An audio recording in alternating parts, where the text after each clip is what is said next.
हरे कृष्णा सभी को। अब सभी को मालूम है कि कृष्ण जन्माष्टमी आ रही है अगले हफ्ते 26 अगस्त को। सबको मालूम होगा, है ना। तो इसीलिए आज हम कृष्ण जन्माष्टमी के ऊपर चर्चा करेंगे। कहानी तो आप सभी लोगों को मालूम होगी, कैसे कृष्ण रात के 12 बजे जन्म लिए, कैसे वो मथुरा से गोकुल गए। सबको ये सब डिटेल्स तो मालूम ही है, सबको कहानी मालूम है। लेकिन आज हम वह कहानी के पीछे जो तत्व है वो उसके बारे में बात करेंगे। तो यहाँ आज हम खुद स्वयं कृष्ण भगवत गीता में 10.3 चैप्टर 10 वर्स 3 में कह रहे हैं कृष्ण। मैं आपको रीड करके बताती हूँ। आपको दिख रहा है स्क्रीन पे? सभी को दिख रहा है? Everybody can see the screen? जी माता जी। हाँ। तो उसमें कृष्ण स्वयं भगवत गीता में बोल रहे हैं कि यो माम अजम अनादिम च वेति लोक महेश्वरम असमुद्ध समर्त्येषु सर्व पापे प्रमुच्यते। इसका अर्थ है कि he who knows me as the unborn, as the beginningless, as the supreme lord of all the worlds, he only undeluded among men is freed from all sins। तो भगवान क्या बोल रहे हैं इधर? यहां भगवान बोलना चाह रहे हैं कि आई एम अनबॉर्न। क्या बोल रहे हैं वो? आई एम अनबॉर्न, मैं अजन्मा हूं। कृष्ण बोल रहे हैं। तो अगर कृष्ण बोल रहे हैं कि मैं अजन्मा हूं, अजन्मा मतलब जिसका कोई जन्म नहीं होता, जो कभी बॉर्न नहीं होता, तो ये कैसे हो रहा है? तो हम कैसे उन जन्माष्टमी बना रहे हैं और उनकी जन्म के ऊपर चर्चा कर रहे हैं? ये प्रश्न उठता है ना। भगवान यहाँ क्या बोल रहे हैं कि मैं अजन्मा हूं, आई एम अनबॉर्न। आगे क्या बोल रहे हैं वो? कि मैं बिगिनिंगलेस हूं। बिगिनिंगलेस का मतलब क्या हुआ? कि मैं अनादि हूं, जिसका कोई आदि नहीं होता, जिसका कोई कारण नहीं होता, जिसका कोई कॉज नहीं होता, उसे हम बोलते हैं अनादि। तो भगवान क्या है? भगवान अनबॉर्न भी है, बिगनिंगलेस भी है, और तीसरा है कि I am the supreme lord of all the worlds. इसका क्या अर्थ हुआ? कि मैं समस्त लोगों का स्वामी हूं। कृष्ण क्या बोल रहे हैं? कि मैं, सबसे पहले वो बोल रहे हैं कि मैं अजन्मा हूं, आई एम अनबॉर्न, मैं अनादि हूं, मैं सभी लोगों का स्वामी हूं। जो व्यक्ति यह तीनों बातों को समझ लेता है, जान लेता है, वो सभी पापों से और सभी मोह से मुक्त हो जाता है। क्या बोल रहे हैं भगवान? कि he only is freed from all sins. Is freed from all sins मतलब क्या? कि वह सभी पापों से मुक्त हो जाता है। तो ये श्लोक में भगवान बोल रहे हैं कि मैं तो अजन्मा हूं, आई एम अनबॉर्न। तो प्रश्न ये उठता है कि फिर हम कैसे डिस्कस करेंगे कि वो जन्म लिए?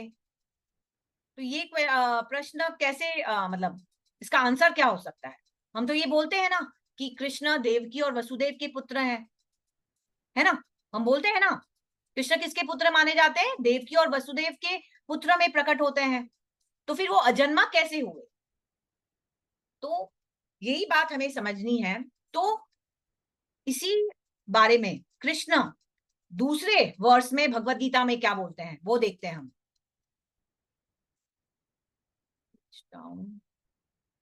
एक मिनट। हाँ,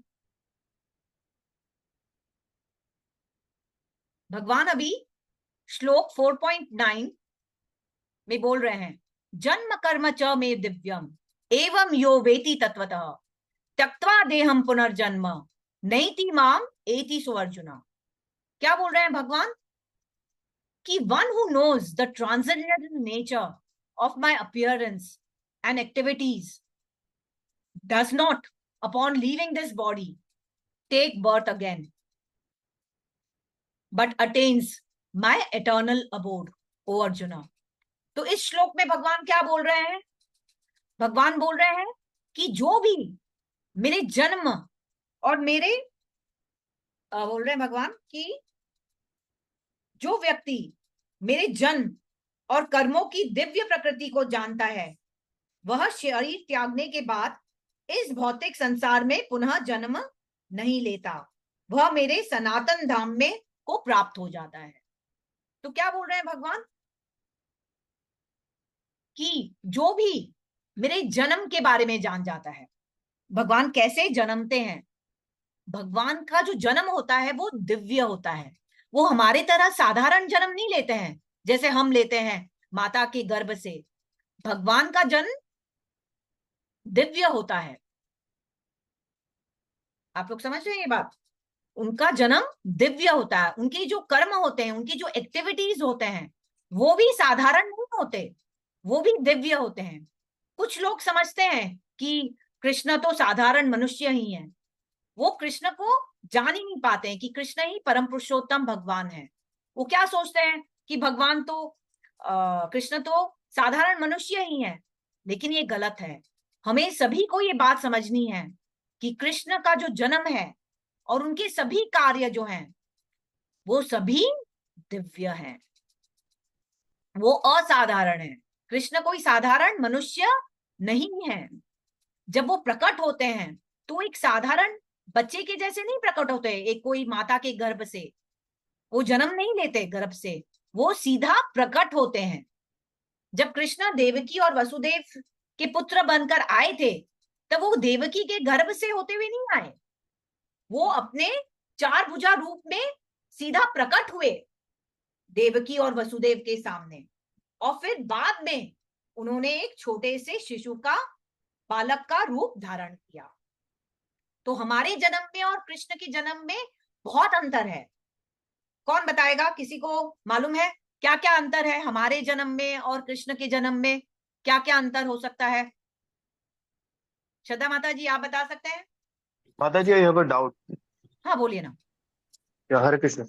माता जी, आई हैव रेड कि वहां पे लिखा है दोज हु हाँ। Know me as unborn, yes.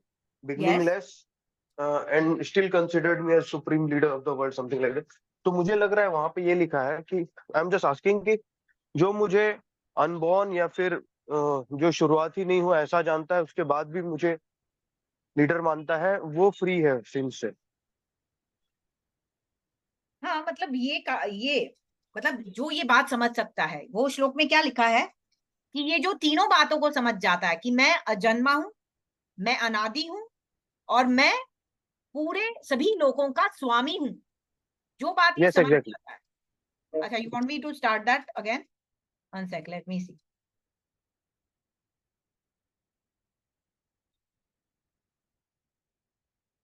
हाँ। He who knows me as the unborn, as the beginningless, as the supreme lord of all the worlds, he only, undeluded among men, undeluded मतलब जिसको कोई शंका नहीं हो, is freed from all sins। अब इसमें doubt क्या है प्रभु जी आपको? आई कैन फिर से समझाऊं मैं? माता जी, मैंने बाद में बताया तो आपने बोला कि जो मुझे जानता है कि मैं अनबॉर्न हूँ, बिगनिंगलेस हूँ और हाँ। सुप्रीम हाँ। लीडर हूँ, उसके बाद भी हाँ। अ, मुझे जो ये मानता है। जानता है वो सभी यस, यस। पापों से मुक्त हो जाएगा। ही इज फ्रीड फ्रॉम या। All since. आप समझ रहे हैं? यस माता जी। अब समझ में आ गया आपको?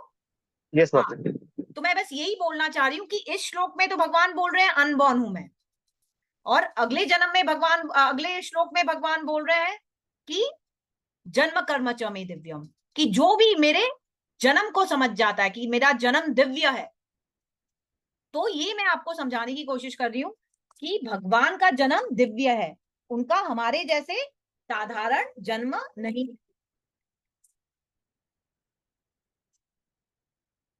एक सेकंड, बैटरी डाउन हो रहा है।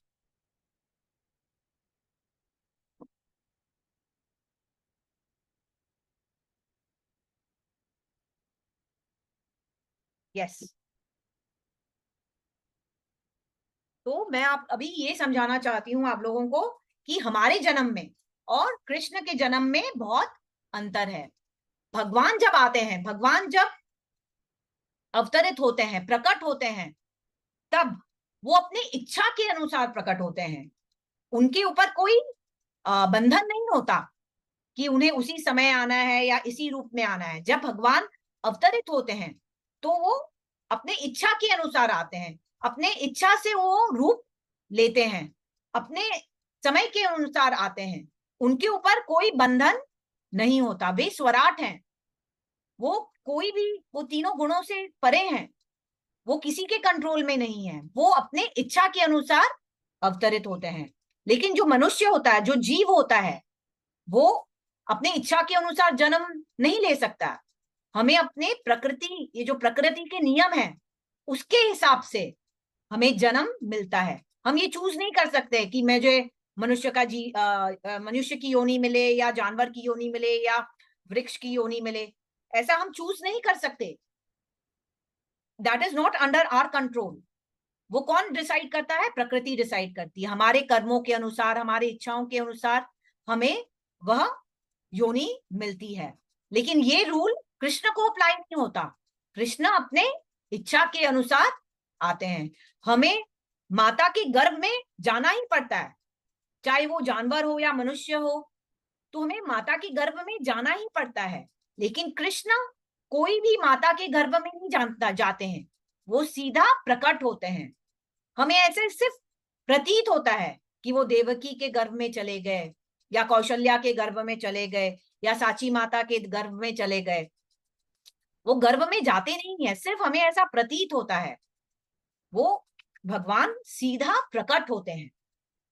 ये बात समझ में आ रही है आप सब लोगों को? वो मनुष्य के जैसे जन्म नहीं लेते हैं। फिर दूसरा फर्क क्या है? हमारा शरीर तो भौतिक होता है ना। हमारा शरीर तो ये अर्थ, एयर, स्काई, एथर, वाटर, ये सब मटेरियल थिंग्स से बना हुआ होता है। लेकिन कृष्ण का शरीर कैसा होता है? सच्चिदानंद विग्रह। उनका जो शरीर होता है, that is full of eternal of, जिसको बोलते हैं ना, नॉलेज एंड ब्लिस। भगवान का जो शरीर होता है पूर्ण तरह से आनंद और ज्ञान से भरा होता है। उनका शरीर भौतिक नहीं होता हमारे जैसे। हमारे शरीर में जैसे दो चीजें हैं, आत्मा अलग है और शरीर अलग है। ये सब जानते हैं ना, हमारे शरीर के अंदर आत्मा है, ये दो अलग चीजें हैं, आत्मा और शरीर अलग है। लेकिन कृष्ण के केस में उनका शरीर और आत्मा एक ही है, वो एक सच्चिदानंद विग्रह ही है। उनके आत्मा और शरीर में कोई फर्क नहीं है। कृष्ण स्वयं अपने माता पिता चूज करते हैं कि कौन उनके माता पिता बनेंगे। जैसे वो देवकी और वसुदेव या नंद महाराज और यशोदा को चुनते हैं कि ये मेरे माता पिता बनेंगे। लेकिन क्या हम और आप चूज कर सकते हैं? हम नहीं चूज कर सकते कि हम को ये माता पिता चाहिए या ये योनि में जन्म लेना है। हमारे पास वह चॉइस नहीं होता।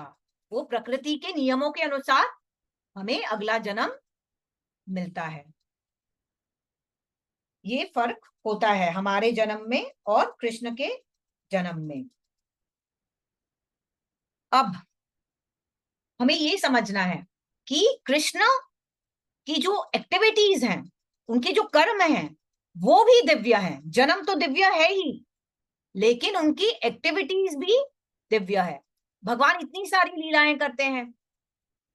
कभी वो ये असुरों को का सर्वनाश कर रहे हैं, कभी रास लीला कर रहे हैं, कभी ग्वालों के साथ गैया चराने जा रहे हैं। उनकी हर एक लीला दिव्य है। जब वो असुरों को मार रहे हैं तभी भी वो लीला दिव्य है। जब वो रास लीला कर रहे हैं तभी भी वो उनके वो लीला दिव्य है। हर एक लीला जो कृष्ण की होती है वो दिव्य है। इसलिए भगवत गीता में ये श्लोक में 4.7 में भगवान बोल रहे हैं कि जो ये समझ जाता है कि मेरा जन्म और मेरे सभी कर्म दिव्य हैं, वो व्यक्ति वापस यह शरीर छोड़ने के बाद वापस भौतिक दुनिया में वापस जन्म नहीं लेता, लेकिन वो वापस भगवत धाम को प्राप्त हो जाता है। वो वापस मेरे लोक में चले जाता है। तो आप देखिए, भगवान इतना इजी कर दिए हैं। भगवान भक्तों के लिए, अगर हम सिर्फ भगवान की के जन्म को समझ लेंगे ये समझ लेंगे कि भगवान का जन्म और भगवान के कर्म दिव्य हैं, ये बात अगर हम पूरी तरह से समझ लेंगे तो हम वापस भगवत धाम जा सकते हैं, हमें मुक्ति मिल सकती है। मुक्ति मिलना बहुत आसान नहीं होता।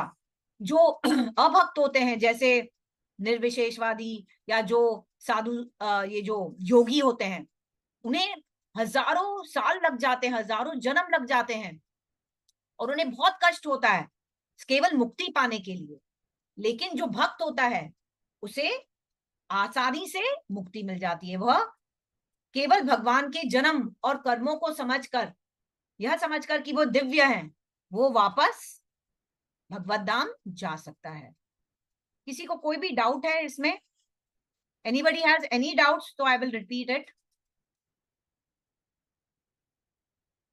इसीलिए भगवान भगवत गीता में बोल रहे हैं बार बार कि मैं अजन्मा हूं। वो क्यों बोल रहे हैं अजन्मा हूं मैं?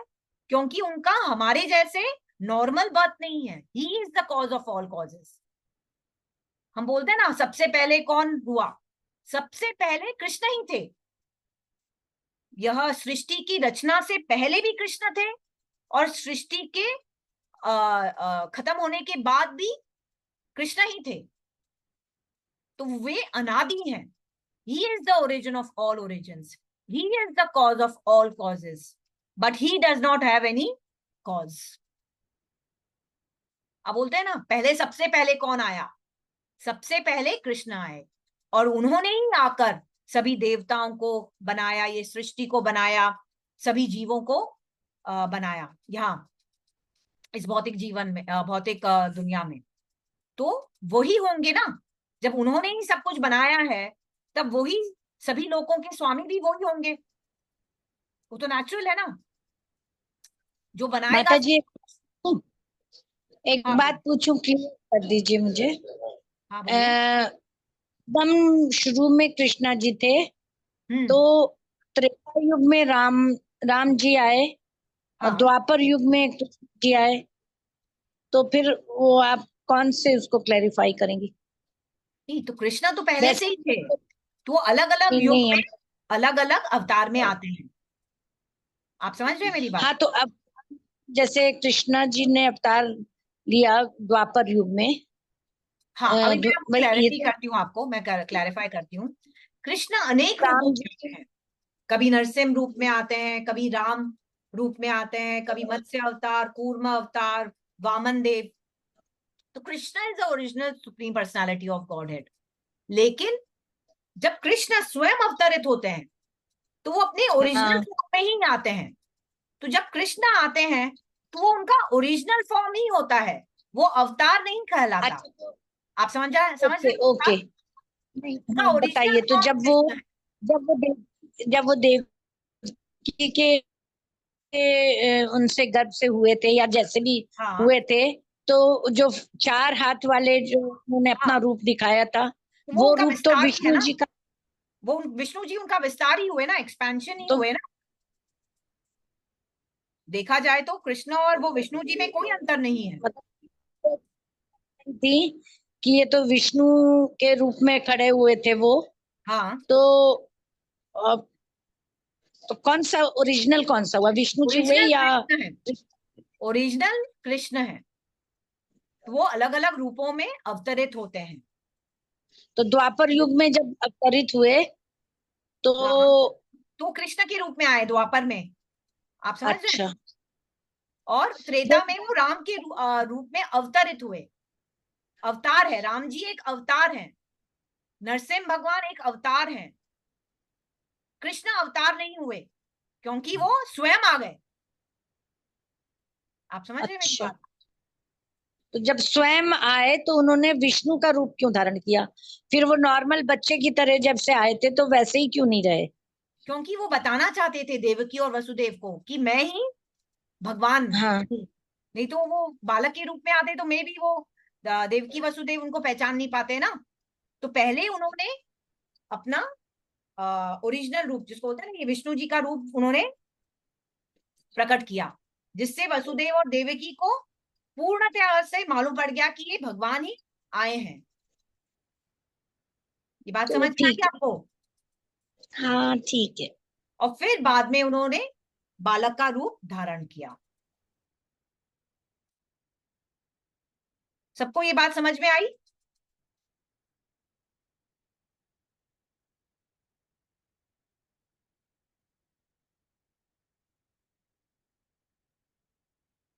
अब ये कृष्ण का जो जन्म हुआ है वो पूरी डिटेल में श्रीमद् भागवतम में दिया गया है। सबको मालूम है ना, श्रीमद् भागवतम और भगवत गीता में फर्क है। श्रीमद् भागवतम के 10वें स्कंद में भगवान के सभी लीलाओं का वर्णन किया गया है। तो श्रीमद् भागवतम कौन सुना रहा है और किसको सुना रहा है, कौन बताएगा मुझे? माता जी रिपीट करोगे एक बार, क्या कह रहे हो? श्रीमद् भागवतम, परीक्षित महाराज, सुखदेव स्वामी। हाँ, तो कौन किसको सुना रहा है? माता जी आपने सिर्फ नाम बताया। हाँ, सुखदेव श्री स्वामी। कृष्ण भगवान हनुमान जी को। नहीं नहीं बात प्रभु जी, नहीं, वो गलत आंसर है। ये माता जी बता रही है, माता जी मैं बोलूं? बताइए। परीक्षित माता जी सानी को बता दी। बता रहे हैं। सुखदेव महाराज परीक्षित महाराज को बता हाँ। रहे हैं। तो ये पूरी श्रीमद् भागवतम सुखदेव गोस्वामी जी परीक्षित महाराज को सुना रहे हैं। तो कहते जी। हैं कि परीक्षित महाराज तो चक्रवर्ती राजा थे, लेकिन जी उन्हें श्राप मिला था कि 7 दिनों में उनकी मृत्यु होने वाली है, एक तक्षक नाम के नाग से डसने से, है ना। हाँ। तो जब ये परीक्षित महाराज को मालूम पड़ा कि मैं 7 दिनों में मेरी मृत्यु होने वाली है, तो वो बिल्कुल भी भयभीत नहीं हुए। और उन्होंने क्या किया, वो इतने चक्रवर्ती राजा थे, लेकिन उन्होंने अपना सब राजपाट त्याग दिया, अपना सब परिवार त्याग दिया, और वो गंगा के तट पर श्रीमद् भागवतम सुनने बैठ गए।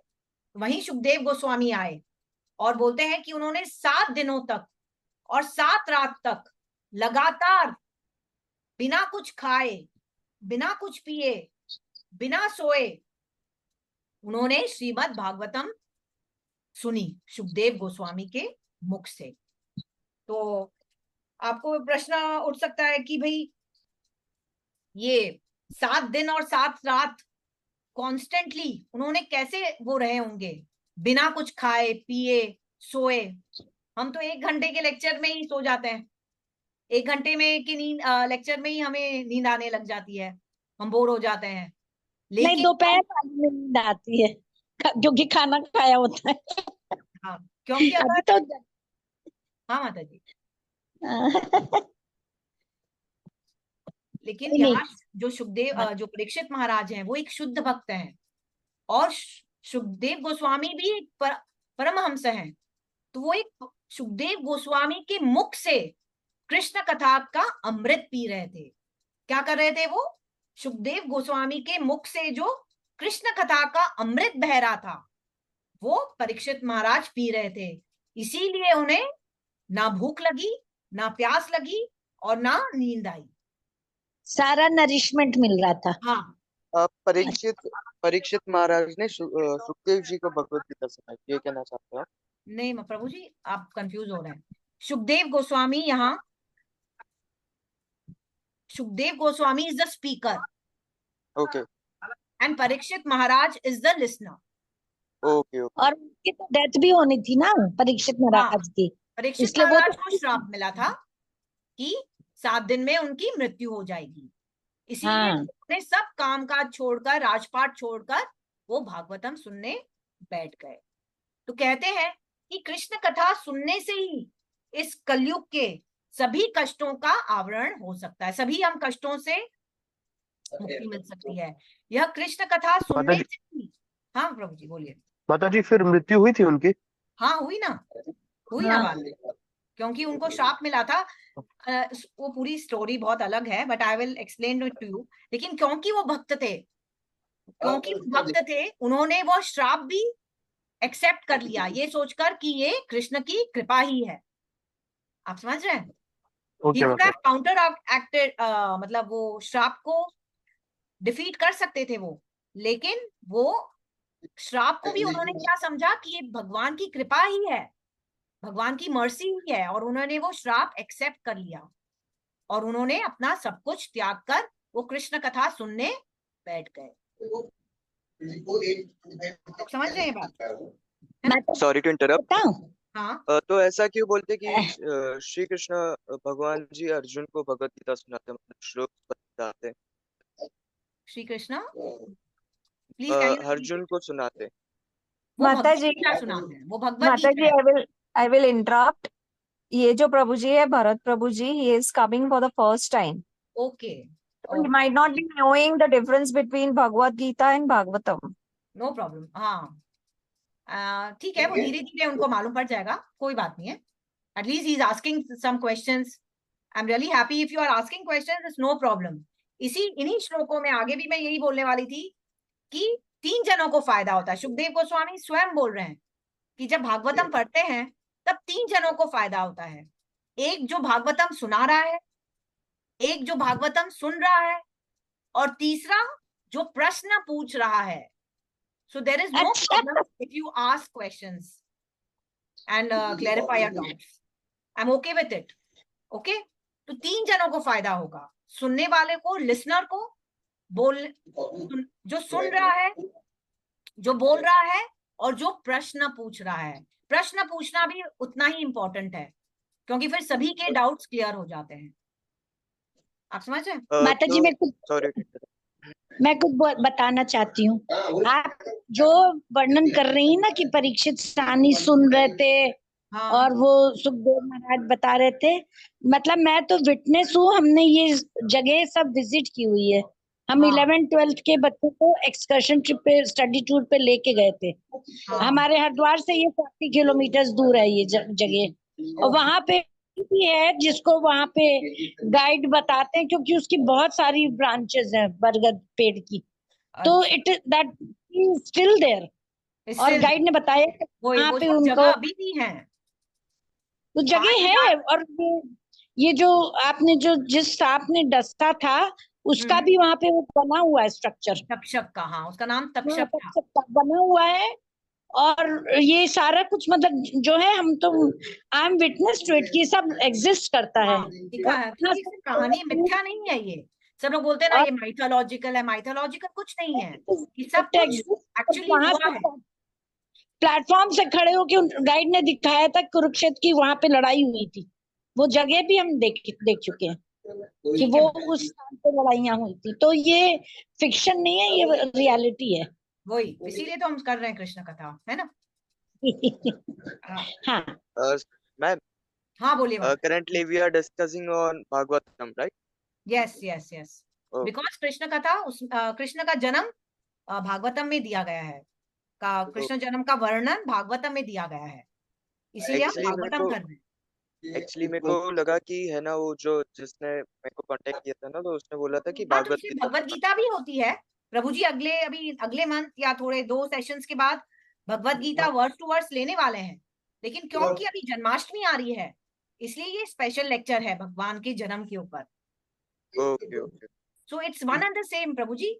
कोई भागवतम भी भगवान के बारे में है और भगवत गीता भी भगवान के इंस्ट्रक्शंस हैं। They are not different from each other. Got the point? But तो थोड़ा बहुत तो डिफरेंस होगा ना भागवत ऐसे तो किताब ही अलग है, लेकिन ज्ञान तो वो कृष्ण का ही है ना, दोनों में कृष्ण के बारे में ही ज्ञान है। आप समझ रहे हैं मेरी बात? बस डिफरेंस ये है कि भागवत गीता में है ना श्री कृष्ण भगवान अर्जुन को सुना रहे, और इसमें वो अलग है, सुखदेव जी उसमें इंस्ट्रक्शंस है कृष्ण के। भगवत गीता में टोटली इंस्ट्रक्शंस है कृष्ण के, और भागवतम में सब भगवान की लीलाएं, भगवान की स्टोरीज, भगवान के भक्तों के बारे में, भगवान के बारे में, हाँ उसके बारे में, हाँ इसलिए।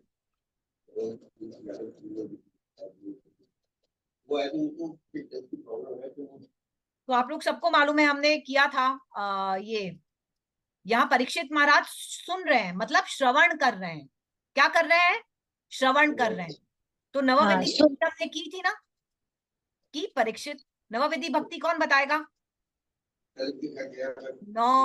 जो वेज ऑफ डिवोशनल सर्विस जो हमने किए थे नवविधि भक्ति में, सबसे पहले क्या था? श्रवणम। फिर क्या था? कीर्तनम। हाँ, फिर पाद सेवनम। चलो, उसके बाद स्मरणम आता है, स्मरण करना। फिर पाद सेवनम, फिर अर्चनम। अर्चनम, वेरी गुड। वंदनम। वंदनम, माता जी फिर फिर सख्य है। फिर साख्यम आता है। वंदनम, फिर दास्यम, फिर साख्यम दास्यम, एंड साख्यम और आत्मनिवेदनम। Very good. मैं वापस बोलती हूँ एक बार। सबसे पहले है श्रवणम, जो परीक्षित महाराज किए। फिर माता जी कीर्तनम, दास्यम भी है। हाँ दास्यम एंड में है।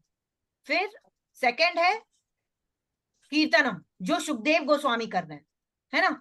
स्मरणम, अर्चनम, वंदनम, दास्यम, साख्यम, आत्मनिवेदनम। I just hope I didn't miss out on something. तो ये नवविधि भक्ति है। तो सुखदेव गोस्वामी ने कीर्तनम करके अपनी लाइफ परफेक्ट कर ली, और परीक्षित महाराज ने श्रवणम करके अपनी लाइफ परफेक्ट कर ली। तो अब कहानी ऐसे शुरू होती है कि इस पृथ्वी पर बहुत सारे आसुरिक राजा बढ़ गए थे। आसुरिक राजाओं का बोझ बढ़ गया था। तो पृथ्वी माता बहुत ही दुखी हो गई थी, वो बहुत त्रस्त हो गई थी। आपको क्या लगता है कि पृथ्वी ये नॉर्मल, अपने आजकल बोलते हैं ना कि बहुत ओवर पॉपुलेशन हो रहा है, ये हो रहा है, वो हो रहा है, क्या पृथ्वी हमारे लोगों का बोझ, जीवों का बोझ नहीं उठा सकती क्या? वो आराम से उठा सकती है, लेकिन पृथ्वी दो तरह के लोगों का बोझ नहीं उठा सकती।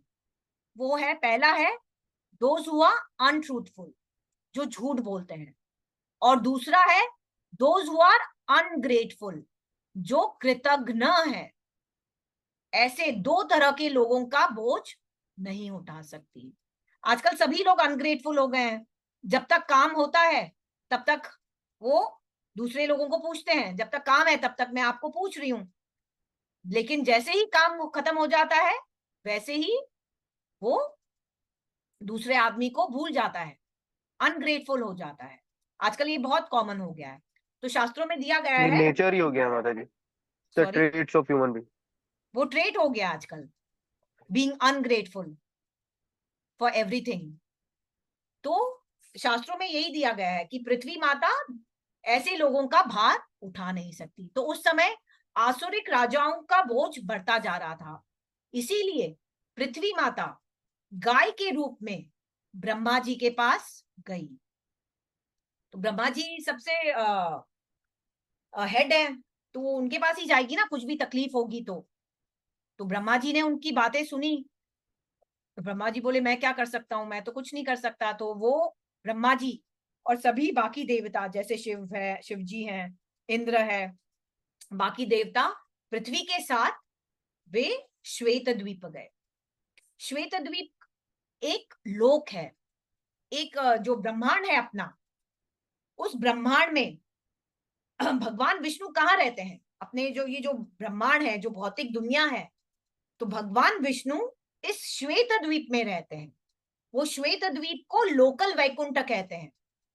एक्चुअली तो सब वैकुंठ लोक ब्रह्मांड के बाहर ही है, लेकिन ये जो श्वेत द्वीप है ये लोकल, जिसको बोलते हैं ना, ये लोकल वैकुंठ लोक है कृष्ण का, भगवान विष्णु का। तो सभी देवता पृथ्वी माता के साथ उस श्वेत द्वीप पे गए। तो वहां श्वेत द्वीप पे एक क्षीर सागर था। क्षीर सागर का क्या मतलब हुआ? जो दूध का सागर। क्षीर सागर का मतलब है ओशन ऑफ मिल्क। तो कहते हैं शास्त्रों में कि अलग अलग लोकों में अलग अलग तरह के सागर होते हैं। जैसे अपने यहाँ नमक, खारे नमक, नमक का सागर है ना, खारे पानी का। वैसे अलग अलग लोकों में अलग अलग तरह के सागर होते हैं। कहाँ कहाँ मीठे पानी का भी सागर होता है, कहाँ दूध का, कहाँ तेल का, घी का, मदिरा का।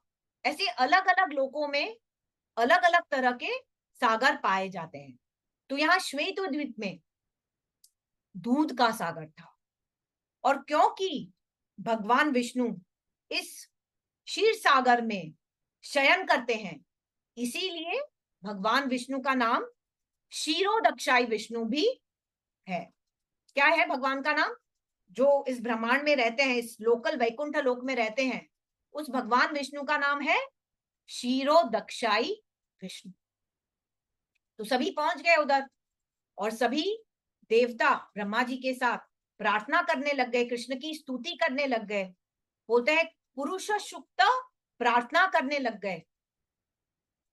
तो कहते हैं शास्त्रों में, आचार्यगण कहते हैं कि भगवान कृष्ण स्तुति प्रिय है। क्या है भगवान कृष्ण? स्तुति प्रिय। जैसे ही आप कृष्ण की स्तुति करते हैं तो वो खुश हो जाते हैं, कृष्ण की प्रार्थना करते हैं तो वो खुश हो जाते हैं। अलग अलग देवी देवता अलग चीजों से प्रसन्न होते हैं। जैसे शिव जी हैं, अगर शिव जी के ऊपर आपने जल चढ़ा दिया तो शिव जी प्रसन्न हो जाते हैं। अगर आपने सूर्य देव को नमस्कार कर दिया तो वो प्रसन्न हो जाते हैं। अगर आपने क्या कहते हैं, लक्ष्मी जी के सामने दीप जला दिया तो वो प्रसन्न हो जाती हैं। विष्णु, भगवान विष्णु अलंकार प्रिय हैं, उन्हें अच्छे अच्छे आभूषण वस्त्र पहना दिए तो वो खुश हो जाते हैं। लेकिन कृष्ण क्या है? स्तुति प्रिय है। ये याद रखिए, क्या है कृष्ण? स्तुति प्रिय। इसलिए हमें कृष्ण के सामने प्रार्थना करनी चाहिए, उनकी स्तुति करनी चाहिए, उन्हें प्रसन्न करने के लिए। इसलिए देखा गया है कि भागवतम में अनेक जगह पर सभी देवी देवता या भक्त कृष्ण की स्तुति कर रहे हैं। तो यहाँ देवता भगवान को पुरुष सुक्त प्रार्थना सुना रहे हैं, लेकिन तो भी उन्हें कोई जवाब नहीं मिलता कृष्ण से, भगवान विष्णु से, है ना। तब ब्रह्मा जी क्या करते हैं? तब ब्रह्मा जी ध्यान में बैठ जाते हैं और कृष्ण का ध्यान, भगवान विष्णु का ध्यान करने लगते हैं। तब कृष्ण उन्हें, ब्रह्मा जी को उनके हृदय में संदेश भेजते हैं। हमेशा भगवान है ना, हृदय, ब्रह्मा जी के हृदय में ही संदेश भेजते हैं। और क्या बोलते हैं वो? भगवान विष्णु बोलते हैं, मैं जल्द ही अपने शक्तियों के साथ पृथ्वी पर प्रकट होऊंगा और सभी असुरों का संहार करूंगा और भक्तों की रक्षा करने के लिए मैं प्रकट होऊंगा। तुम सभी देवता मेरी सहायता करने के लिए पृथ्वी पर जन्म ले लो। मैं यदुवंश में वसुदेव के पुत्र के रूप में प्रकट होऊंगा। मेरे पहले अंश अनंत शेष प्रकट होंगे, मेरे साथ मेरी शक्ति भी प्रकट होगी। तो ऐसे कृष्ण ब्रह्मा जी को संदेश देते हैं कि तुम सभी चिंता मत करो, मैं तुम्हारी प्रॉब्लम सॉल्व करने के लिए जल्द ही प्रकट होने वाला हूं। क्यों और किस रूप में प्रकट होऊंगा? मैं कृष्ण के रूप में प्रकट होऊंगा, वसुदेव का पुत्र बनके यदुवंश में मैं प्रकट होऊंगा। और मुझसे पहले कौन अवतरित होगा? अनंत शेष आएंगे और मेरे साथ साथ मेरी शक्ति भी आएगी। तो ऐसे कृष्ण सभी देवताओं को, ब्रह्मा जी को संदेश पहुंचाते हैं। और वो ये भी कहते हैं देवताओं को कि आप सभी पृथ्वी पे जाकर अलग अलग परिवारों में और यदुवंश में जाकर आप जन्म लीजिए, ताकि आप सभी मेरी लीलाओं में भाग ले सकते हैं, मेरी सहायता कर सकते हैं। ऐसा उन्होंने इंस्ट्रक्शंस देवताओं को दिया। तो यह सुनकर सभी देवता वापस चले गए, है ना। तो अभी प्रश्न ये उठता है कि भगवान जन्म क्यों लेते हैं, ये अवतरित क्यों होते हैं, प्रकट क्यों होते हैं? तो सबसे मेन कारण क्या है वो भगवद गीता में बोल रहे हैं। मैं शेयर करती हूँ screen.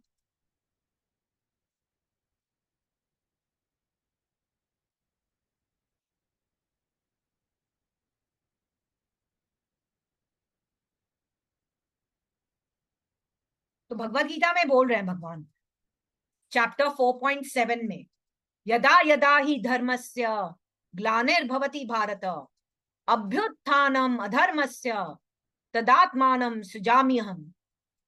Whenever and wherever there is a decline in religious practice, O descendant of Bharata, and a predominant rise of irreligion, at that time I descend myself.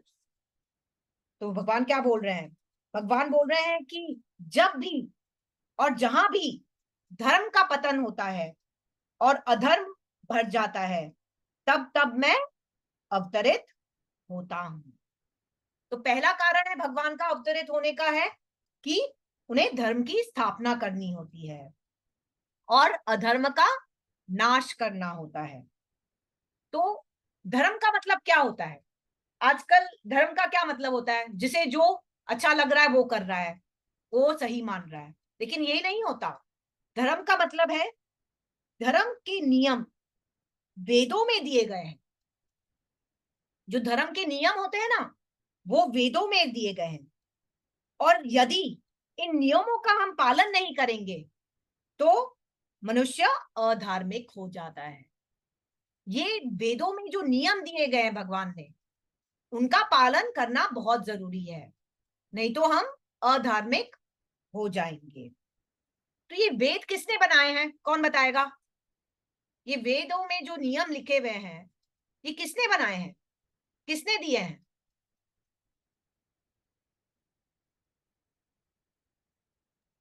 किसी को नहीं आइडिया? ये माता वेद भी, हाँ बोलिए। व्यासदेव ने लिखे हैं, पर वो भगवान से उनको मिले हैं। हाँ नहीं, वेद व्यास, हाँ, लेकिन ओरिजिनल अपेक्षित प्रभु जी, जो ओरिजिनल जो वेदास हैं वो कृष्ण ने ही लिखे हैं। आप समझ रहे हैं? ये नियम भी कृष्ण ने ही बनाए हैं ताकि हम ये नियमों को फॉलो कर सकें और धर्म की राह पर चल सकें। ये वेद किसने बनाए हैं? पहले कृष्ण ने ये वेदों का ज्ञान ब्रह्मा जी को दिया, फिर ब्रह्मा जी से वो वेद व्यास के पास आया, ऐसे परंपरा सिस्टम में आया। तो ओरिजिनली ये वेद किसने बनाए हैं? रूल्स एंड रेगुलेशंस किसने बनाए हैं? कृष्ण ने ही बनाए हैं। हम नहीं बना सकते वो रूल्स एंड रेगुलेशंस। आपको क्या लगता है अभी इस आज के तारीख में, कलयुग में, लोग धार्मिक हैं, धर्म फॉलो कर रहे हैं? हम तो वो 4 रेगुलेटिव प्रिंसिपल्स भी फॉलो नहीं कर पा रहे हैं कि no meat eating, no intoxication, no illicit sex and no gambling. वो भी लोग फॉलो नहीं कर रहे हैं। लोगों को लग ही नहीं रहा कि मैं मांस खा रहा हूं तो गलत कर रहा हूं, कि मैं मदिरा पी रहा हूं तो गलत कर रहा हूं, मैं व्यभिचार कर रहा हूं तो ये गलत काम है, मैं जुआ खेल रहा माता जी हूँ। क्यों नहीं लग रहा उनको? क्योंकि वो अपने हिसाब माता से रूल्स एंड रेगुलेशंस बना रहे हैं, माता जी, वो वेदों को फॉलो ही नहीं कर रहे हैं। जो लोग इस्कॉन से जुड़े वो तो ये 4 नियम फॉलो कर रहे हैं ना। प्रभु जी, माता जी, लेकिन मैक्सिमम लोगों की बात कर रही हूँ मैं। वो जो इस्कॉन समझ- फॉलो कर रहे हैं, जो धार्मिक है, वो हार्डली 1% है। आप समझ रहे हैं? सॉरी टू इंटरप्ट, पर ऑलरेडी लिखा हुआ है कि जैसे जैसे कलयुग पास आएगा तो ऐसे ऐसे और ये बुरा चीजें होना और वाला बढ़ है, रही और ये स्थिति खराब होने वाली है। अभी तो केवल 5500 साल हुए हैं कलयुग के। अब तो और 4,32,000 ईयर्स हुए हैं कलयुग में। अभी तो केवल 5000 साल निकले हैं, तो बाकी 4,27,000 ईयर्स बाकी हैं और बुरी स्थिति होने वाली है कलयुग में। तो आप सोचिए, अभी माता जी लोग, लास्ट लास्ट 100 सालों में तो ज्यादा ही कुछ लग रहा बहुत चेंज आ गया है, क्योंकि लोगों को ये समझ में ही नहीं आ रहा कि जो मैं काम कर रहा हूं वो गलत है, क्योंकि वो वेदों को पढ़ ही नहीं रहे हैं, सही गुरु के पास जा ही नहीं रहे हैं, कृष्णा कॉन्शियस हो ही नहीं रहे हैं। सभी ने भगवान से मुख हटा लिया है और केवल इंद्र तृप्ति में लगे हुए हैं। तो इसीलिए तो अधर्म बढ़ता जा रहा है। धर्म, इसीलिए भगवान आते हैं हर युग में, धर्म की स्थापना करने के लिए और अधर्मों का नाश करने के लिए। यही एक कारण है भगवान का अवतरित होने का। अब दूसरे श्लोक में भगवान क्या बोल रहे हैं? तो उसी प्रकार जैसे भगवान बुद्ध भी आए, अभी कुछ सालों पहले भगवान बुद्ध भी आए थे ना, क्योंकि सब लोग वेदों के नाम से जानवरों को मार रहे थे और खा रहे थे, इसीलिए भगवान बुद्ध के रूप में अवतरित हुए ताकि लोग अहिंसा का मार्ग अपनाएं। कैसे? भगवान परशुराम के रूप में आए सभी आसुरिक क्षत्रियों को खत्म करने के लिए। तो हर बार जब कृष्ण अवतरित होते हैं या अवतार लेते हैं या प्रकट होते हैं, तो एक कारण से अवतरित होते हैं, और जब वो कार्य पूरा हो जाता है तब वो वापस अपने धाम चले जाते हैं। तो ये वन ऑफ द रीजंस है धर्म की स्थापना करने और अधर्मों का नाश करने। दूसरा क्या बोल रहे हैं भगवत गीता में भगवान? परित्राणाय साधूनाम विनाशाय च दुष्कृताम धर्म संस्थापनार्थाय संभवामि युगे युगे। In order to deliver the pious and to annihilate the miscreants, as well as to re-establish the principles of religion, I advent myself millennium after millennium. तो क्या बोल रहे हैं भगवान इधर? कि मैं भक्तों की रक्षा करने के लिए और असुरों का विनाश करने के लिए मैं अवतरित होता हूं। क्या बोल रहे हैं भगवान? कि मैं भक्तों की रक्षा करने के लिए और असुरों का नाश करने के लिए मैं अवतरित होता हूं, बार बार, हर युग में। तो मेन रीजन भगवान का यही है कि वो भगवान अपने भक्तों के ऊपर इतना कृपा करना चाहते हैं कि वे स्वयं अपने भक्तों की रक्षा करने के लिए, उनको दर्शन देने के लिए वे स्वयं अवतरित होते हैं। तो ये जो असुरों का जो नाश करते हैं वो तो ऑटोमेटिकली हो जाता है। भगवान तो अपने वैकुंठ लोक में अपने धाम में बैठकर भी असुरों का नाश कर सकते हैं। वो सिर्फ चाह कर कि इसका नाश हो जाए तो वो आदमी खत्म हो सकता है, वो असुर खत्म हो सकता है। लेकिन स्वयं भगवान पृथ्वी पर आते हैं ताकि अपने भक्तों के साथ वो रसों का आदान प्रदान कर सके, भक्तों के साथ लीलाएं कर सके, अपने भक्तों को प्रसन्न कर सके। ये सब कारणों के कारण कृष्ण अवतरित होते हैं। बहुत लोग सोचते हैं कि कृष्ण की भगवान है ही नहीं। सब लोग अलग अलग अपने मन गढ़ित फिलॉसफी बना लेते हैं। इसको साईं बाबा को भगवान बना लेते हैं, दूसरे किसी को भगवान बना लेते हैं, कोई दूसरे बाबा को बना लेते हैं। तो भगवान इसीलिए अवतरित होते हैं, ये सभी को ज्ञान देने, ये सभी को बताने कि कृष्ण ही भगवान है। अपनी लीलाओं के थ्रू वो हमें समझाना चाहते हैं कि कृष्ण ही भगवान है। और जब हम ये लीला, आज हम कैसे इसके ऊपर चर्चा कर पा रहे हैं, क्योंकि कृष्ण ये लीलाएं करके गए थे द्वापर में, तो हम आज उसके बारे में सुन रहे हैं और बात कर रहे हैं, है ना। तो ये कहानियां ताकि हम सुन सके, लीलाएं भगवान की सुन सके, इसीलिए भगवान अवतरित होते हैं अपने भक्तों के साथ रसों का आदान प्रदान करने के लिए। कैसे भगवान वृंदावन आते हैं, कैसे माता का दूध पीते हैं, कैसे गोपियों का माखन चुराते हैं। उनको चुराने की जरूरत है क्या? लेकिन उनको अपने भक्तों के साथ खेल खिलाट करना है, उन्हें एक्सचेंज ऑफ, जिसको बोलते हैं ना, रसों का आदान प्रदान करना है, इसीलिए वो प्रकट होते हैं।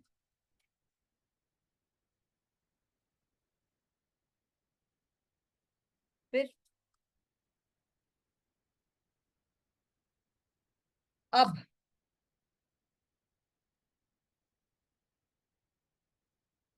तो अब भगवान प्रकट होने वाले होते हैं यदुवंश में। तो यदुवंश में पहले राजा कौन थे? उस समय जब कृष्ण प्रकट होने वाले थे तब पहले राजा थे सूरसेन, हाँ, जो मथुरा के नगर के ऊपर राज्य कर रहे थे। और सूरसेन के पुत्र थे वसुदेव, है ना। और वसुदेव की शादी हो रही थी देवक की पुत्री देवकी से।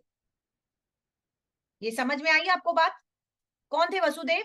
वसुदेव सूरसेन के पुत्र थे और देवकी देवक की पुत्री थी, और इन दोनों की शादी होने जा रही थी। शादी हो गई और बारात वापस जा रही थी, तभी कंस जो थे वो उग्रसेन के पुत्र थे। तो वो अपनी बहन, चचेरी बहन जो थी उनकी देवकी, उनसे बहुत ज्यादा प्यार करते थे। तो प्रेमवश उन्होंने क्या कहा कि मैं अपनी बहन देवकी को उसके घर वापस, उसके ससुराल छोड़कर आऊंगा। पहले ये प्रथा होती थी कि भाई अपनी बहन को उसके ससुराल छोड़ने जाता था। तो कंस को भी प्रेम आ रहा था अपने बहन पर, और उसने कहा कि मैं वसुदेव और देवकी के रथ का सारथी बनूंगा।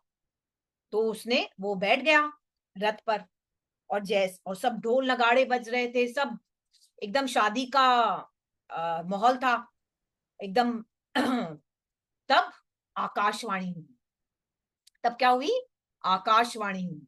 और आकाशवाणी में क्या आवाज आई? क्या बोला आकाशवाणी ने?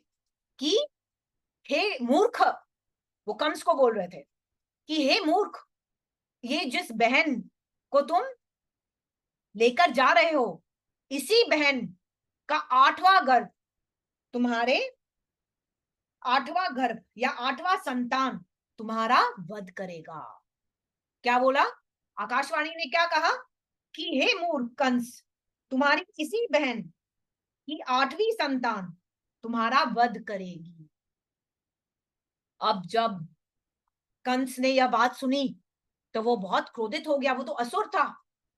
असुर कैसा होता है? जो असुर होता है ना, वो सही गलत नहीं देखता कि मैं सही कर रहा हूं क्या गलत कर रहा हूं।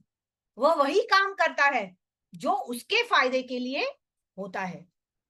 तो यह सुनकर कि देवकी का ही 8वां गर्भ मेरे मृत्यु का कारण बनेगा, यह सुनकर कंस एकदम क्रोधित हो गया और उसने तुरंत देवकी के बाल पकड़ लिए। एक हाथ से उसने देवकी के बाल पकड़े और दूसरे हाथ से उसने तलवार निकाली और एक ही क्षण में वो देवकी का सर काटने वाला था, तुरंत।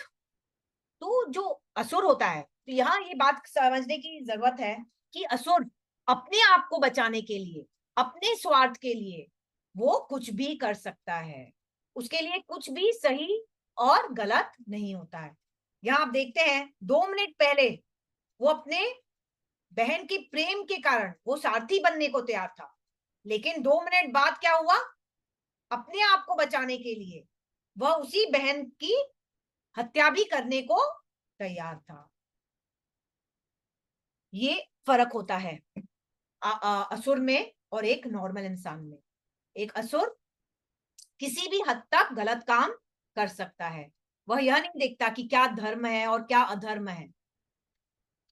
तो तो अब कैसे बचाएंगे उसको? तो वसुदेव थे उस समय देवकी के साथ। तो वसुदेव ने, उनके पास उस समय ही नहीं था सोचने का भी कि मैं कैसे बचाऊं अपनी वाइफ को। एक क्षण भी नहीं मिला उनको, लेकिन वसुदेव ने धीरज रखा और उन्होंने कंस से कहा। क्या कहा सुनिए। हे कंस, तुम इतने महान योद्धा हो, इतने पराक्रमी हो, तुम अपनी बहन को कैसे मार सकते हो? तुम मृत्यु से इतना क्यों डरते हो? मृत्यु तो तुम्हारे जन्म के साथ ही आ गई थी, हम सबको मालूम है ना ये। तो यहाँ ये भगवत गीता का प्रवचन दे रहे हैं वसुदेव कि मृत्यु तो सबको आनी है। जिस समय तुम पैदा हुए थे उसी समय तुम्हारी मृत्यु का समय भी निश्चित हो जाता है ना। वो आगे बोलते हैं कि तुम हर पल हर क्षण मर रहे हो। मृत्यु तो निश्चित है, कोई भी मृत्यु से नहीं बच सकता। मृत्यु का अर्थ है कि यह वर्तमान शरीर का विनाश होना और दूसरा शरीर मिलना। मृत्यु के समय आत्मा वर्तमान शरीर को छोड़कर नए शरीर में चली जाती है। माया के प्रभाव के कारण जीव सोचता है कि मैं यह शरीर हूं, लेकिन हम सब तो आत्मा है। तो ऐसे वसुदेव कंस को बोलते हैं, क्या बोलते हैं कंस को? कि तुम मृत्यु से क्यों डर रहे हो? मृत्यु तो सबको आनी है। ये बात तो हम सबको मालूम है ना कि मृत्यु सो निश्चित है। हर एक पल हम मर रहे हैं। हर एक पल क्षण हमारे जीवन से कम होता जा रहा है। वो डिफाइन कर रहे हैं मृत्यु का क्या मतलब हुआ। ये बहुत इंपॉर्टेंट पॉइंट है, सबको समझना बहुत जरूरी है। मृत्यु का क्या मतलब हुआ? मृत्यु के समय क्या होता है? जो आत्मा होती है, जो हमारे शरीर के अंदर होती है, वो यह हमारा वर्तमान शरीर, जो एग्जिस्टिंग शरीर है, उसको छोड़कर वह आत्मा एक नए शरीर में चली जाती है। इसी को मृत्यु कहते हैं। आप लोग ये सब बात समझ रहे हैं? हम सभी आत्मा हैं, Yes. हम ये शरीर नहीं है। जब वह आत्मा हमारे इस वर्तमान शरीर से निकलकर दूसरे शरीर में चली जाती है, उसे मृत्यु कहते हैं। तो जो इंसान यह बात समझता है, यह बात जानता है, तो उसे कभी भी मृत्यु का भय नहीं होता है, क्योंकि उसको मालूम है ये शरीर छोड़कर तुरंत मुझे दूसरा शरीर मिलने ही वाला है। ये शरीर तो टेम्पररी है, लेकिन आत्मा इटर्नल है, शाश्वत है। तो ये ज्ञान वसुदेव कंस को देना चाह रहे हैं। लेकिन शास्त्रों में लिखा गया है कि ये ज्ञान देने से कुछ फर्क नहीं पड़ता। जो असुर होता है उसे ज्ञान समझ में नहीं आता, वो यह ज्ञान को एक्सेप्ट नहीं कर पाता, क्योंकि वो असुर होता है ना। तो वसुदेव अब कोशिश कर रहे हैं, वो कोशिश कर रहे हैं कि मैं कैसे देवकी को बचाऊं। वो बोल रहे हैं कि अभी आकाशवाणी के हिसाब से तो 8वां गर्भ, 8वीं संतान ये कंस का वध करेगा। लेकिन वो बोले कि पहले मैं मेरी वाइफ देवकी को तो बचा लूं, बच्चे जब होंगे तब उनको देखूंगा, जब बालक होंगे, पुत्र होंगे, तब उनको बचाऊंगा, पहले देवकी को तो बचा लूं मरने से। तब वो हंसते हुए, सोचिए वो ऐसी स्थिति है, लेकिन तो भी वो मुस्कुराते हुए कंस को बोलते हैं, वो बोलते हैं कि तुम्हें अपनी बहन से कोई खतरा नहीं है। तो वो समझाना चाह रहे हैं कंस को कि तुम्हें तुम्हारी बहन देवकी से कोई खतरा नहीं है। आकाशवाणी ने क्या कहा था? आकाशवाणी ने कहा कि देवकी का 8वां गर्भ या देवकी का 8वीं संतान तुम्हारा वध करेंगे। तो वो संतान तो भी हुई नहीं है, वो बच्चा तो हुआ ही नहीं है अभी, तो तुम्हें कोई डर की बात ही नहीं है। देवकी तो तुम्हारा कुछ बिगाड़ ही नहीं सकती है ना। तो तुम देवकी का वध कर कर क्या मिलेगा तुम्हें? तो ऐसा करो कि जब जब भी मेरी कोई संतान होगी, मैं तुम्हें वचन देता हूं। क्या बोलते हैं वसुदेव कंस को? कि जब भी कोई मेरी संतान होगी, तब मैं तुम्हें वह संतान लाकर दे दूंगा, तब तुम उसका वध कर लेना।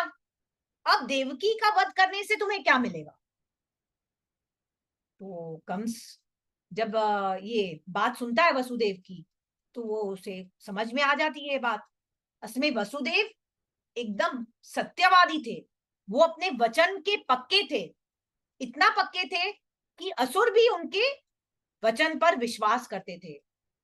इसीलिए कंस को भी पूरा विश्वास था कि अगर वसुदेव वचन दे रहे हैं तो वो अपने वचन का पालन करेंगे। इसीलिए कंस वसुदेव की बातों में आ जाते हैं और देवकी को छोड़ देते हैं।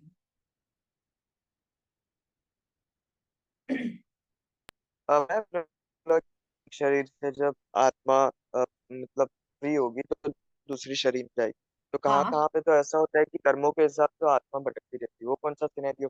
हाँ, वो बीच में एक इंटरिम पीरियड होता है, मैं उतने डिटेल में नहीं गई हूँ।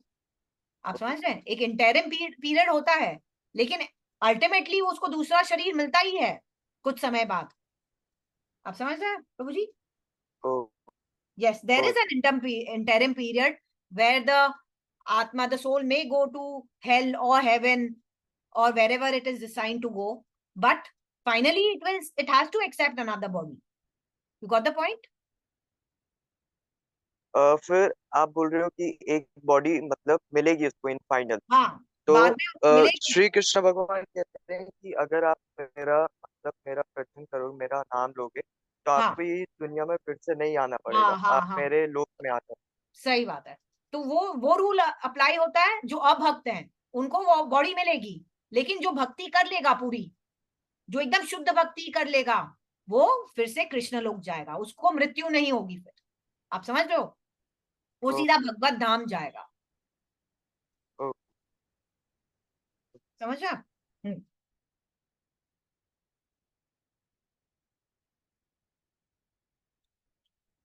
तो अभी हम देखते हैं कि कैसे कंस अपनी बहन देवकी को छोड़ देते हैं, है ना। तो यहाँ एक समझना जरूरी है कि यहाँ वसुदेव देवकी की रक्षा कर रहे थे। वैसे आचार्यगण कहते हैं कि हमें भी हमारे ये जो मनुष्य शरीर है उसकी रक्षा करनी चाहिए। हमें ये मनुष्य शरीर बार बार आसानी से नहीं मिलता, बहुत करोड़ों जन्मों के बाद हमें यह मनुष्य शरीर मिलता है। 84 लाख स्पीशीज हैं, और सोचिए आप 84 लाख स्पीशीज से होते होते होते होते कितने जन्म, करोड़ों साल निकल जाएंगे, करोड़ों जन्मों के बाद आपको यह मनुष्य शरीर मिला है। और यह बहुत कीमती है। यह जो मनुष्य शरीर मिला है यह बहुत कीमती है, क्योंकि केवल इस मनुष्य शरीर में ही हम कृष्ण भक्ति कर सकते हैं और वापस भगवत धाम जा सकते हैं। इस जन्म मृत्यु के चक्कर से निकल सकते हैं केवल इस मनुष्य जन्म में। इसीलिए जहां तक हो सके हमें कोशिश करनी चाहिए कि यह हम इस शरीर को बचा के रखें। लोग आजकल इतने सुसाइडल हो रहे हैं और ध्यान नहीं रख रहे हैं, ये गलत है।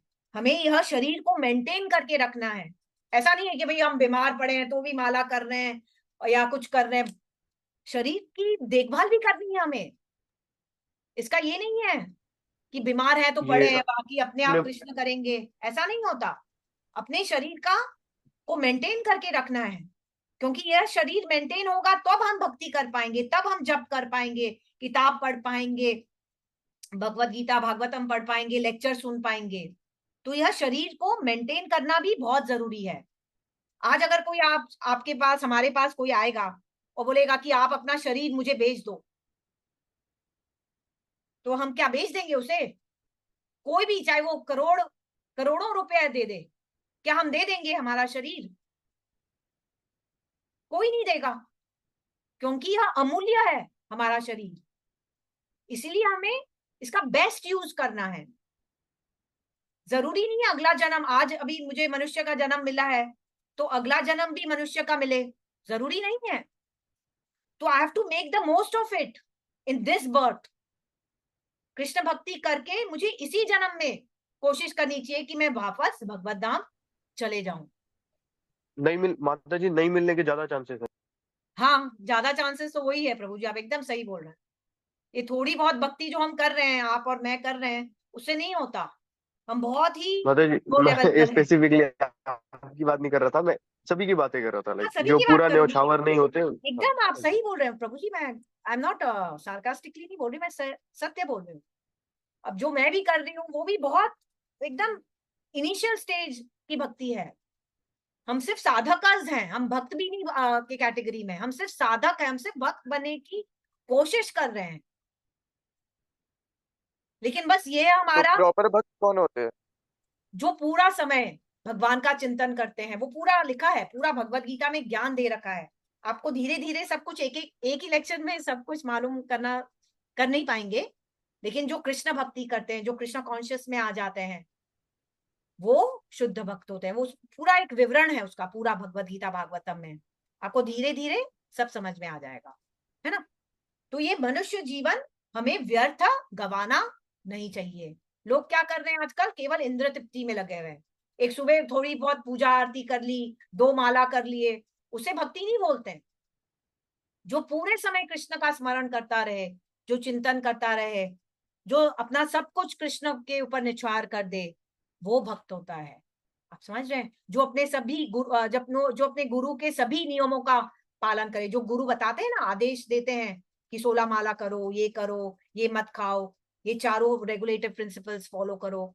वो जो सभी आदेशों को पालन करता है और पूर्ण तरह से कृष्ण को समर्पित हो जाता है, वो भक्त होता है, वो शुद्ध भक्त होता है। अब सब लोग अपने आप को देख लीजिए, आप कितना भगवान की सेवा कर रहे हैं, भक्ति कर रहे हैं। हम सभी को आंसर खुद ही मिल जाएगा कि हम भक्त हैं कि नहीं है, है ना। तब आगे जाकर, अब कंस ने देवकी माता को तो छोड़ दिया। अब आगे जाके देवकी माता के 8 पुत्र होते हैं। तो जब पहला पुत्र होता है वसुदेव और देवकी जी को, तब अपने वचन के अनुसार वसुदेव वह पुत्र को कंस के पास ले जाता है। तो यहाँ आचार्यगण कह रहे हैं कि वसुदेव इतने शुद्ध भक्त थे, इतने साधु आत्मा थे कि उन्हें यह अब कौन अपने बच्चे को सीधा मरने के लिए लेकर जा सकता है। उसे मालूम था कि कंस मेरे बच्चे को मार देगा, लेकिन क्योंकि उन्होंने वचन दिया था, वसुदेव जी ने वचन दिया था, तो वो स्वयं अपने बच्चे को लेकर कंस के पास गए। तो केवल एक शुद्ध भक्त या साधु ही यह काम कर सकता है। वह अपने वो सब बड़े से बड़े कष्ट को झेल सकता है। जो भक्त होता है वो कृष्ण के लिए अपना सब कुछ न्यौछावर कर सकता है। तो वो वसुदेव थे। तो जब वसुदेव गए कंस के पास और उन्होंने दिया अपने बच्चे को, तब कंस एकदम प्रसन्न हो गए, खुश हो गए कि देखो इसने तो अपना वचन पालन किया है। लेकिन फिर कंस ने बोला वसुदेव को कि आकाशवाणी के हिसाब से आपके देवकी के आठवां गर्भ जो होगा वो मेरे मृत्यु का कारण बनेगा। तो ये तो पहला ही पुत्र है, तो ये क्या कर लेगा, ये इससे मुझे कोई डर नहीं है। इसे ऐसा करो, तुम इसे वापस ले जाओ। कंस खुश हो गया और वो उसने वसुदेव को वापस उनका पुत्र लौटा दिया। अब वसुदेव आश्चर्यचकित हो गए कि कैसे कंस ने छोड़ दिया बच्चे को, मारा नहीं। उनको शक था, उनको मालूम था कि कंस एक असुर है और कभी भी अपने वचन से बदल सकता है। लेकिन वो अपने संतान को वापस ले गए। तभी उसी समय वहां नारद मुनि आए और नारद मुनि आकर कंस को ज्ञान देने लग गए कि तुम क्या कर रहे हो, ये तुमने ये पहले पुत्र का वध क्यों नहीं किया।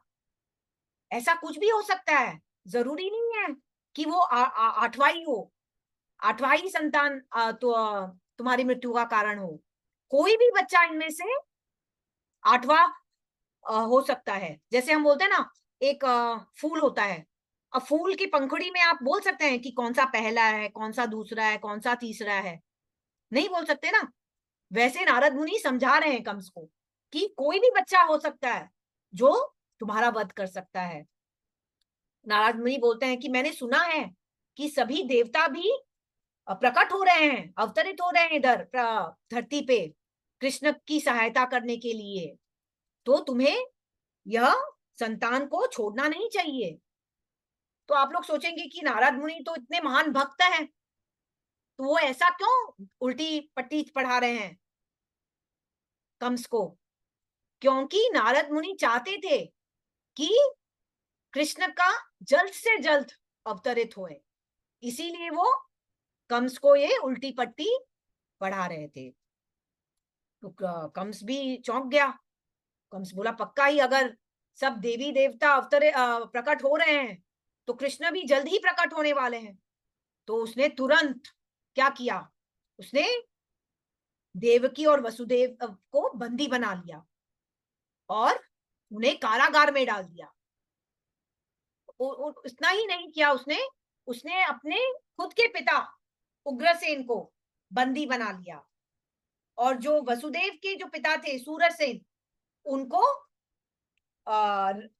उनका राज्य हथिया लिया और खुद कंस राजा बन गए। क्या किया उन्होंने, सभी को बंदी बना लिया, सबको कारागार में डाल दिया और खुद कंस राजा बन गया। तो इस प्रकार उसने 6 पुत्रों को क्या किया, कंस ने देवकी और वसुदेव के पहले 6 पुत्रों को मार डाला, 6 पुत्रों का वध कर दिया। बात समझ में है आपको। उसने क्या किया, सभी आजू बाजू में जितने भी आसुरिक राजा थे उन सभी को मित्र बना लिए और अपने आप और शक्तिशाली हो गया कंस। वो सभी यदुवंशियों के ऊपर अत्याचार करने लग गया। उसको मालूम था कि यदुवंश में कृष्ण जन्म होने वाला है, तो सभी यदुवंशियों के ऊपर अत्याचार करने लग गया, जिसके कारण सभी यदुवंश दूसरे राज्यों में जाकर शरण लेने लग गए। तो इस प्रकार कंस अपना अत्याचार फैलाने लग गया। आई थिंक सो आज के लिए इतना ही होगा। नेक्स्ट